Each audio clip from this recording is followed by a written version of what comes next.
Welcome to the Fed Life Podcast with Dan Sipe from Serving Those Who Serve. In this podcast, Dan draws from years of financial experience to help federal employees overcome challenges that every Fed can relate to. Join us for this journey as we reach, teach, and serve to help you make the right financial decisions. Now, on to the show. Hello and welcome to this episode of the Fed Life Podcast. I am your host, Dan Sipe. Additionally, I am the branch manager at Serving Those Who Serve and Lee Sipe & Associates. I want to begin, as I always do, by saying thank you. Thank you for taking the time to listen. I know this is a bite out of your day to do it, and I hope we are always bringing something that you find valuable. I'm kind of excited. I'm checking our stats. We've got some of these that have listening in the thousands now, which is just amazing, and thank you for that. Please share it with your friends, and we will continue to do our best to get you what you want to hear. But also, as you know, I never fail to say thank you for your service. To me, to the country, you are the glue that holds everything together. You do not hear thank you enough. You will always hear it here. And as no surprise, guess who's in studio again? It is the guru, Ed Zerndorfer, as part of our ongoing mission to reach, teach, and serve you.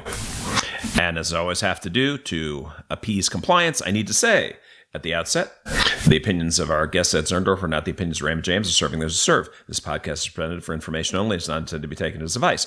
All listeners should consult their personal advisors before taking any action. If you don't have a personal advisor, hit us up at stwserve.com. We'll see what we can do to help you.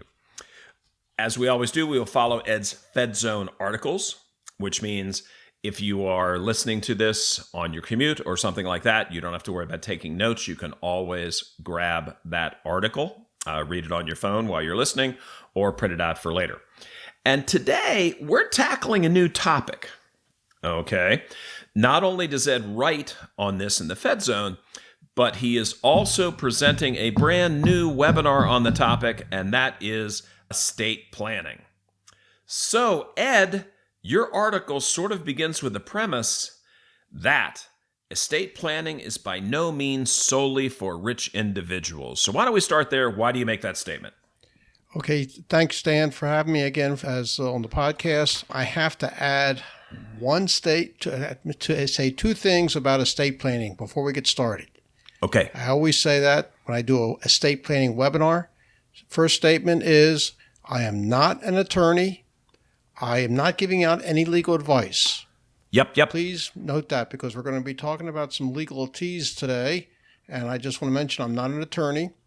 And what I want to emphasize is that we hope to give out enough information so that federal employees, or anybody who's listening, will be able to get their estate plan in place. And the only way they're going to be able to do that is to go to a qualified state attorney in their state of residence. Yep. Please note that's the first statement. And the second statement I have to make is that estate planning is not just for quote-unquote rich individuals. Okay. The reason I say that is everybody thinks, well, estate planning is only for the rich people. Those people have multi-million dollar estates. No, that's not true because an individual's estate includes everything they own. It could be of any size, which is why it's worth taking the time to plan for what happens for just in case something happens. And what is that something that may happen? Someone may get incapacitated or someone may pass away. And what's going to happen to their estate? Gotcha. So we wrote two columns at the FedZone. One dealt with estate planning for incapacity. Let's start there. Someone gets disabled.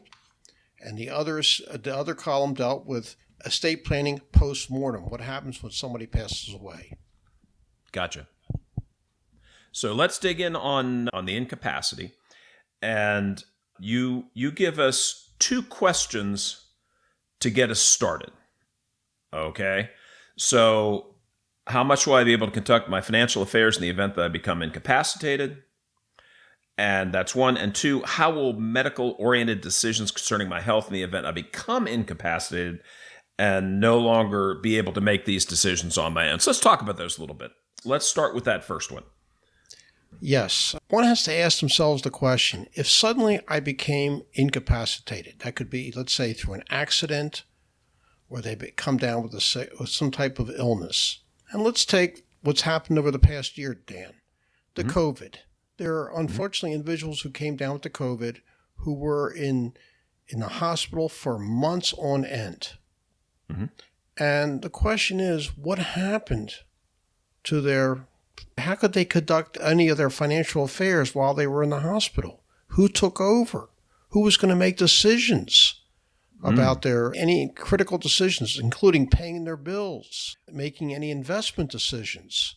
And the other part of that is while they're in a hospital, if any critical medical decisions had to be made regarding surgery or medications, and the person was not in any position to make those decisions, who is going to fill in and make those decisions on behalf of the victim here?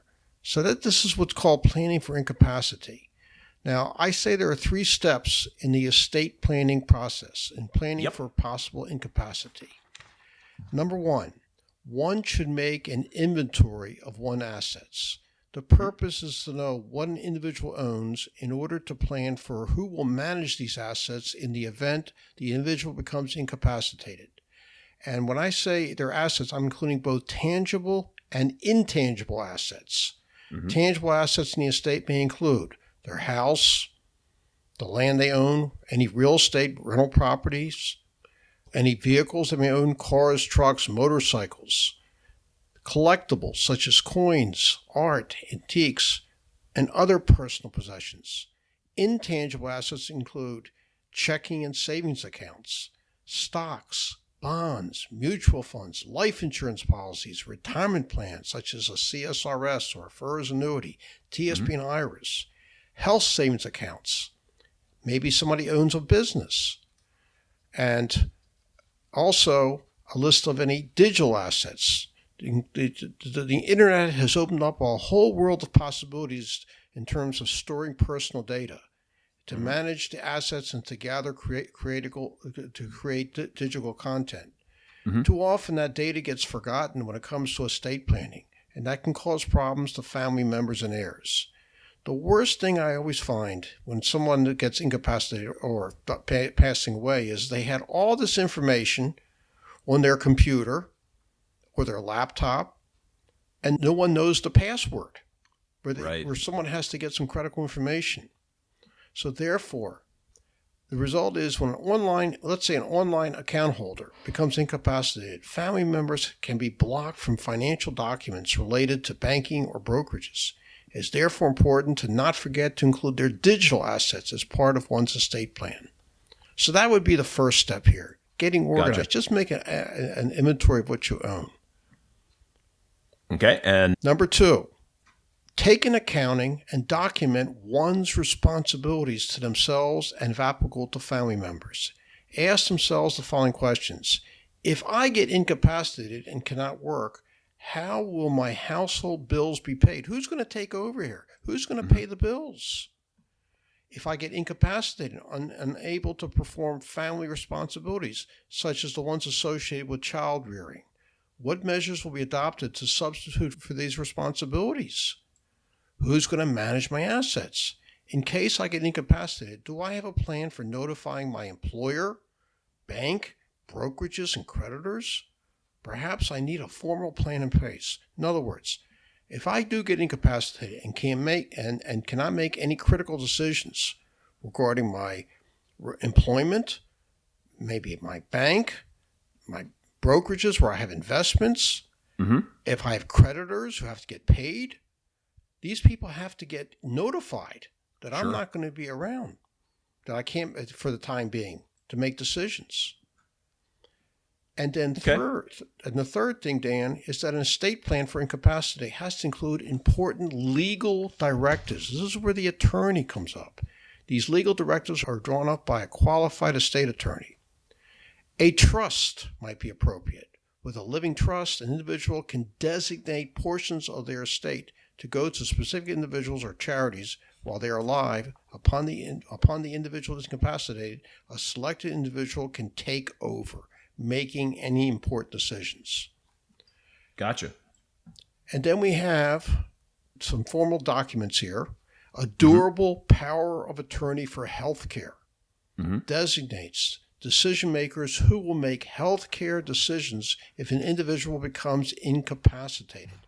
When I say healthcare decisions, I'm talking about things like, does a particular surgery have to be performed? What type of medication is necessary? Again, the person we're talking about here is incapacitated, cannot make that decision. Then a living will. If the person is on life support, who's going to make that decision regarding taking the person off life support? Gotcha. It has to be formally written. Dan, there's no right or wrong here. Everybody knows how far they want the medical community to keep them alive. Sure. A health insurance portability accounting, a HIPAA, it's called a HIPAA authorization. HIPAA stands for the Health Insurance Portability Accounting Act. It designates individuals who may be informed about an individual's health issues by healthcare providers. Since the HIPAA Act was passed back in 1996, it's become necessary that if we want to get some particular health insurance, healthcare, health status of a loved one, we just can't go into the doctor and say, listen, we'd like to know about our loved one's health condition. There has to be authorization. Now, normally, when an attorney draws up that durable power of attorney for healthcare, the HIPAA authorization is included, sort of an automatic thing. And Gotcha. another thing that needs to be done is every individual needs a durable power of attorney for finances. What this durable power of attorney for finances says is that it designates decision makers. They're called agents who will manage an individual's affairs if the individual becomes incapacitated. When I present estate planning seminars, webinars, I always ask for a volunteer. Can I ask for someone who is single, and has accounts, checking accounts, savings accounts, brokerage accounts? And I get a lot of volunteers. And this is what I ask the person. I assume you have bills. You got bills to pay? Oh, sure.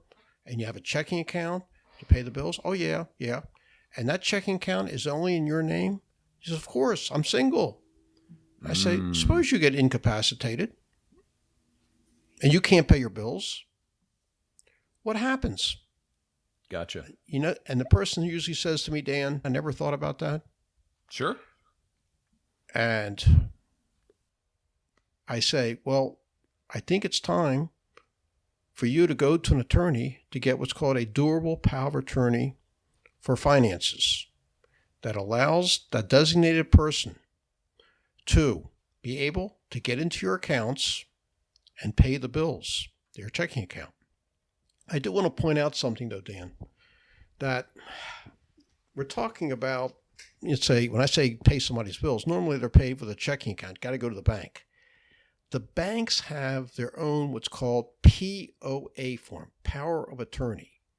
The bank wants their form to be filled out, in which the account owner, I call that the principal, will designate an agent who will be able to take over when the principal gets incapacitated. When I say take over, make withdrawals from the account, pay the bills, do anything necessary for the principal in the event that he or she becomes incapacitated.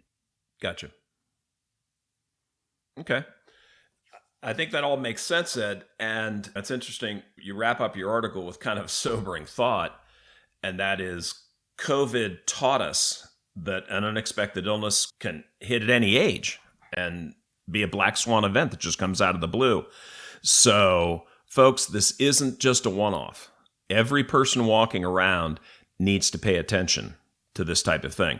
And on that sober segue, let's dive into your second article, which is really what most folks think of when they think of the term estate planning, which is postmortem. I'm gone. Okay, so now what happens? And Ed, a lot of folks might think it's not a big deal because the estate and gift tax exemption is all the way up to $5.45 million per individual. But you write that there's more to it, and there is still a vital need for estate planning. So take us through your thoughts on that. Yes, Dan, just one correction. Actually, the current estate gift tax exemption is $11.7 million. It was raised by the Tax Cuts and Jobs Act of 2017. But what you say, it may be correct come 2026 when it's supposed to revert down to what it was $5 million in 2017. Mm-hmm. With inflation adjustments, it would have been 4 or 5 million now. Mm-hmm. But if it doesn't change, if Congress brings back the pre-2017 state exemption, it will be $6 million. And Gotcha. People say, well, that's a lot of money. I'm not worried about it. Well, it does, given what people own today in terms of real estate and investments, the stock market, it's not so uncommon now where people have multi-million-dollar estates. So mm-hmm. But you're right. Most people do not have to worry about paying at least federal estate taxes. But there's the key here is that estate planning postmortem is more than just estate taxes. A primary objective, in terms of estate planning postmortem, is how to transfer one's asset mm-hmm. to the individuals, the beneficiaries that the individual wants them to go to. Nobody else should have to make that decision. When someone owns assets, whether it is real estate, whether it's a mortgage account, bank accounts, and upon their death, they want those accounts to be transferred. They want them to the individuals that they want to receive them. Mm-hmm. And the only way to do it is having an estate plan post-mortem. Now, there are 3 ways, actually, these assets can be transferred at death. One is mm-hmm. through a will. Yep. One. It's a legal document prepared under state law by a qualified estate attorney, in which those who should receive individual properties are designated in the will. An executor is generally named in the will to carry out the individual's specific wishes. Upon the death of the individual, probate will be required. Probate means to prove that in which the individual wrote a legal will, the deceased wrote a legal will, and has designated beneficiaries. Mm-hmm. And then once the probate process has been okayed by the court, then these assets will be transferred mm-hmm. to the designated beneficiaries. And then also part of the probate process is to make sure that all bills, all creditors have been paid off. Everything is satisfied. Because mm-hmm. If things are still hanging, as the bills have to be paid, then the assets will not be transferred until the court gives the okay. Gotcha. So that is a will. Okay. Another way of transferring assets at death is through what's called a trust. Now, there are 2 types of trusts: a revocable trust, also known as a living trust, which means nothing. It can be changed or revoked during the lifetime of the trust creator, the person creating it. Mm-hmm. Such a trust is often used as a will substitute, where the grantor, the person who wrote the trust, transfers assets into the trust during his or her lifetime, or at death through what's called a pour-over will. A revocable trust can make settling a decedent's estate much easier and less expensive. I have to point out, going back to the will, the probate process with the will can be expensive, but I will mm-hmm. tell you that the probate process can be very time-consuming. I remember when my mother died about 17 years ago, and she did not have a big estate.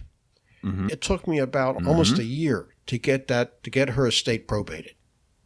It took time. Whereas with a trust, it's much quicker to get the assets transferred from the deceased through the trust to the designated beneficiaries. Gotcha. The one downside of a trust is it's much, much more expensive to set up compared Gotcha. to a will. Now, I was just giving you your segue. You have 2 types of trusts: the revocable one. Now we're going to talk about the irrevocable one. Yes, the irrevocable trust. An irrevocable trust, as the name implies, cannot be changed once it is set up.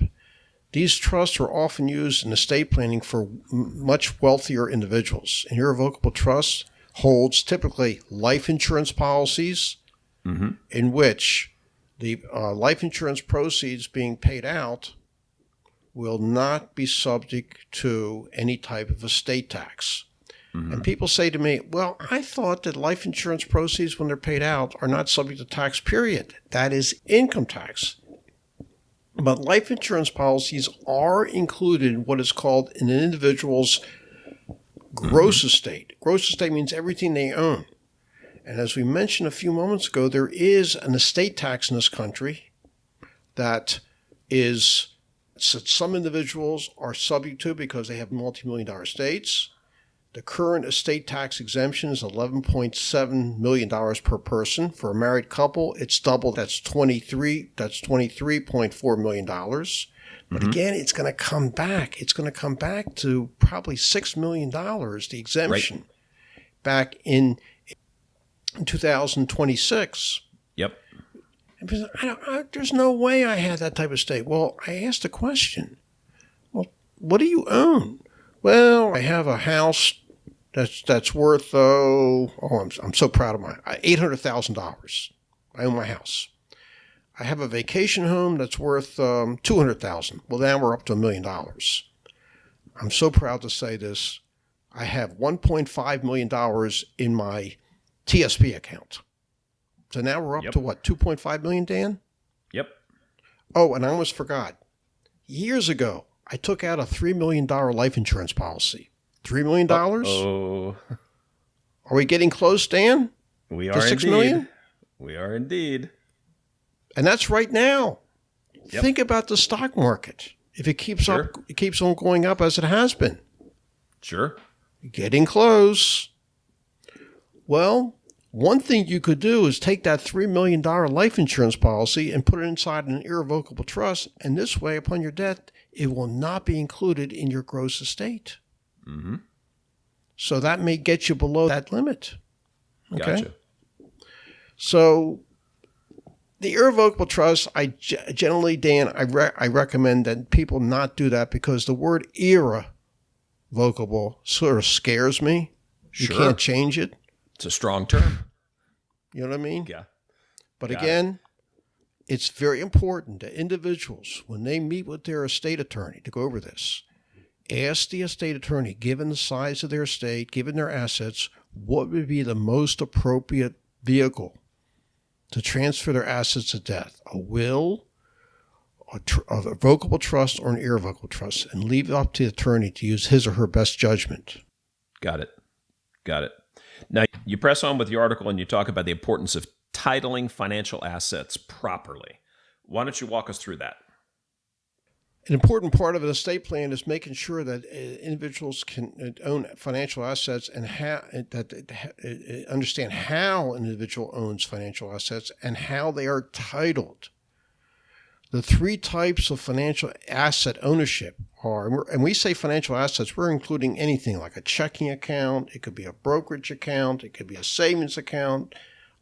We're talking not non-retirement accounts here, basically. It could be a house. And the first type is called solely owned assets. Assets that are owned solely in one's name, one name. Mm-hmm. And these present the biggest challenge for surviving family members when they are trying to determine who's going to get those areas, those assets. Hopefully, the person who owns these solely owned assets, they will, as part of their will or their trust, will specify who will get those assets upon the death of the asset owner. Mm-hmm. It has to be written. You don't want to end up not having any type of beneficiary designation when it comes to solely owned assets, because if you don't have anything formal like a will or trust or a beneficiary designation, then it's going to be the court that's going to decide who's going to get the assets. They have an order of precedence, and that you don't want to do. You don't want to do that. You don't want the state to decide who's going to get your assets. Mm-mm. You want to make that decision while you're of sound mind, while you're so able to do it. Sure. people say, well, I have a checking account, a savings account, and darn, I gotta put that in my will. Is there any way I can just name a beneficiary? And the answer is yes. There you go. If you own anything that's, let's say, a non-retirement account, you have, let's say, a checking account, a savings account, you got a bank CD, you can set up a beneficiary. The banks, the credit unions have a form called a POD form, payable on death, in which you can designate beneficiary for your bank accounts, your credit union accounts. The brokerages, I'm sure Raymond James has this form. It's called a TOD form, right, Dan? Transfer on death? TOD. Yep. And you can designate a beneficiary. This way you don't have to include it as part of your will or put it into your trust. You got the beneficiary form right there, the POD or TOD. Gotcha. The other thing you stress is who's going to care for minor children and other dependents that you want to be talking through with the estate attorney. Yes. I just want to mention one more thing about beneficiary forms. Okay. There are certain assets in which a beneficiary can be designated, meaning you don't have to worry about putting these things in a will. And they include, for federal employees, your TSP, those of you who have the Fagley life insurance, for those of you who are covered by CSRS or CSRS offset, you have a beneficiary form for your CSRS contributions. FERS employees, you have a beneficiary form for your contributions to FERS. Mm-hmm. And I will cover this in the estate planning webinar. I hope you don't mind I'm making a plug for the Serving Those Who Serve webinar, which will be this coming Thursday. Go ahead. I will talk more about that, naming beneficiaries for like TSP, Fagley, CSRS, and FERS. I'll talk about which form those are. But by making those beneficiaries, designated beneficiaries on those accounts, you don't have to worry about probate or going through a trust or anybody signing. You name it directly. If you own private life insurance, any type of policy, term, cash value, you're able to name a beneficiary. And I mentioned about the checking and savings account, the POD. I'm sorry, I forget IRAs. You can name a beneficiary. That includes both traditional and Roth, and the brokerage accounts through these TOD designations. Finally here, another important consideration is for those of our listeners who have minor children and maybe other dependents. Suppose they're taking care of a parent. Who's going to take care of a parent? Who's going to take in case when the person passes away? If neither parent were living, who's going to raise minor children? You pass away, your spouse passes away, you have children under the age of 18. Who's going to take care of your children? Gotcha. If you're taking care of an elderly parent, who's going to take care of the elderly parent? This includes managing their assets. So that's very important. Okay? Yep. And one of the things that you really hit on strong at the end here is that you feel it's really important to have a letter of instruction. Walk us through what you mean by that. Okay, a letter of instruction is it's a very informal document. The attorney does not write this. You write this as part of your estate plan. You slip it in, whatever the attorney did for you in terms of will or a trust, this is going to be added to the will or trust. A letter of instruction is an informal document in which individual gives specific instructions that cannot be changed. It is usually left with the person's executor or trustee for their trust. Typical items that may be included with a letter of instruction included in one's estates, where key documents, including a will, are located. Where do you keep your will or a copy of your trust and your house or your apartment, your condominium? Because someone's going to have to look at that and make sure that everything that has to be done has to be done. I can tell you for a fact, Dan, my wife and I, we travel and we go out of town. Let's say we fly, back to post-COVID now, we hope to visit our children overseas. And we have our estate plan. We have a trust, And before we leave, one thing we do is we put that book, that entire estate plan, which includes our letter of instructions, on the dining room table so that our son, who is our trustee, executor, will come to the house, see the estate plan on the table. This way he hasn't to go searching around. Included in the letter of instructions is also a list of all digital assets, a list of up-to-date passwords for computers, laptops, iPhones, security systems. You ever try to get into a computer and you didn't know what the password was? Is it frustrating, Dan? Yep. Something else is listed in the letter of instructions: funeral and burial instructions, where one is to get buried, the cemetery, what type of funeral they want, a graveside, they want to be and have some type of ceremony, whatever. Specific instructions. Personal matters that are not to be chosen, have chosen not to be included in the will or trust, but may be useful to the executor. Dan, there's no right or wrong here. Everybody has to be content, and they have to write their feelings down. And whoever is in charge has to honor those wishes. Sure. No, that makes sense. And also, folks, in the Fed Zone, you can go there right now. That's fed-zone.com. It also has a really good estate planning checklist in there. So by all means, don't just listen to this. Grab that document and review it. And Ed, you really wrap it up with what I think is the most important part of this, and that is to seek professional guidance. So why don't you wrap up with that? Yes, as I say, I think it's important. I think it's important that the guidance of a trained, experienced estate attorney is considered essential in development of a successful estate plan.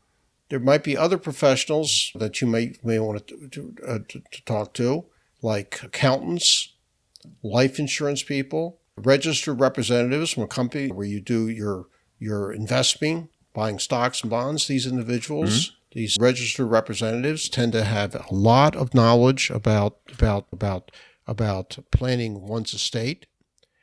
I think one of the fears here, Dan, is that if I go to an attorney, it's going to cost an arm and a leg. That's always that fear. And that puts some people, it puts us back and says, I don't know if I want to do this. Well, what I explain to individuals is that, how do attorneys normally charge? By the hour. If you know what you want, you say, well, I think I made a list of my assets. I have all my beneficiary forms filled out. I'm totally organized here. I'm going to go to the attorney and say, this is what I need. This is what I need. I mean, you want to make it the attorney to give you some feedback here. But the worst thing you can do in meeting with an estate attorney is to come totally unprepared. Sure. Not knowing what you want. Not having any idea of what's in your estate. And that's why it's so important that individuals get organized, attending an estate planning seminar or webinar. And that's one of the reasons that we started this, Dan, with Serving Those Who Serve. We felt there's a tremendous need. I agree. Now that we've gone through COVID, that everybody has to attend a estate planning seminar, no matter what the size of their estate. Yes. Planning for incapacity, planning postmortem is for everyone. It's not fun to talk about, folks, but it's some of the work that we need to do. And once again, Ed, you actually do have a webinar on this, right? This week, we're going to have our first estate planning webinar. It'll be on Thursday. I'm sure there's time. There's time to sign up this Thursday. It will be between 1 and 4. Well, by the time this gets up on the site, it might have already passed, but here's the part that I can tell everybody. We're going to do these several times a year. If you missed the first one, you will be able to see the date for the second one and get registered for that. And so you don't want to miss Ed. You don't want to miss Jen Meyer. You don't want to miss Matt Kramer. They are a terrific trio that is working to help you. And once again, Ed, I always have to thank you for what you do on behalf of the feds. Nobody else is putting this information out there. And I'm so happy that we're the place that people can come to get it. So, folks, that is a wrap. We are Serving Those Who Serve. Be sure to subscribe to the podcast on our YouTube channel and Spotify.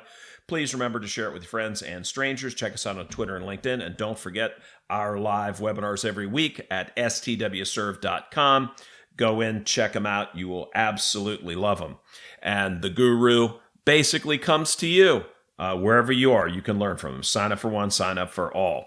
Be sure to read every month in the Fed Zone. That's at Ed and the Fed Zone at fed-zone.com. And so for me, Dan Sipe, the crew of Serving Those Who Serve, good luck, Godspeed, and above all, it's your Fed life. Make it a great one because you deserve it. Stay well, everyone. We are out. Thank you for listening to the Fed Life Podcast. Click the subscribe button below to be notified when new episodes become available.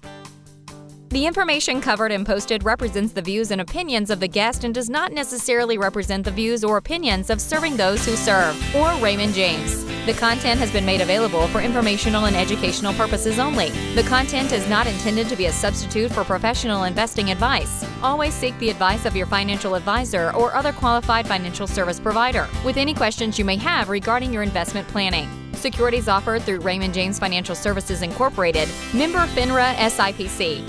Investment advisory services offered through Raymond James Financial Services Advisors Incorporated. Serving Those Who Serve is not a registered broker-dealer and is independent of Raymond James Financial Services.